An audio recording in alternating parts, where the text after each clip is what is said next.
cold, I'll also have to cover it. I keep talking about the cold, but the reality is by the time the real cold hits, most of this will be harvested. Every year when we get to around January, February, we have a couple of days where the temperature, I should say a couple of nights, where the temperature drops down to around 0 or below, and that's okay, except for the fact that when you get up to the daytime temperatures, it doesn't get much above 17, 18 degrees. So if you're at 17, 18 degrees during the day and you're at 0 at night, if your stuff is not covered, you're going to have a problem.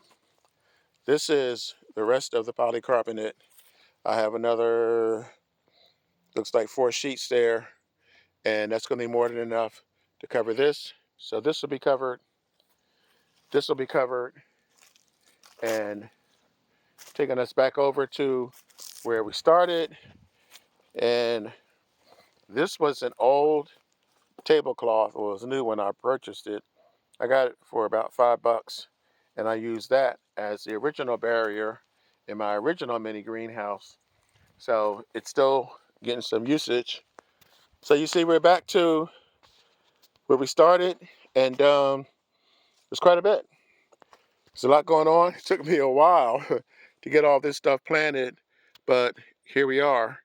And I'm glad that you guys stuck with me and took the tour, because it's a work in progress.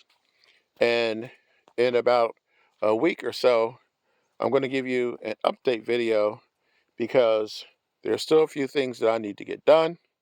And I want you guys to come along with me on this journey, because we're going to be here all the way through harvest.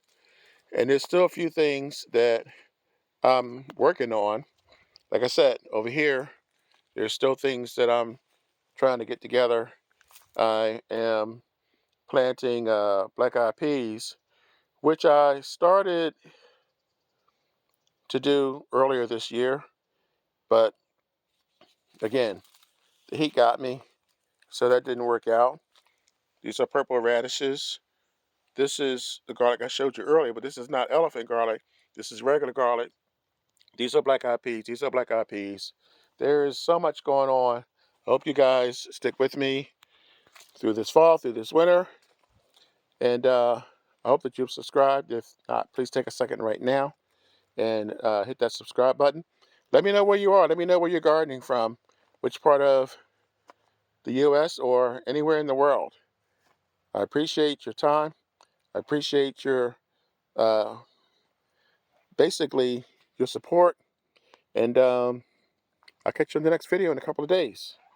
I'm the Frugal Gardener. And remember, when you grow your own food, you'll always know where it comes from. See you guys in a couple of days with a brand new video.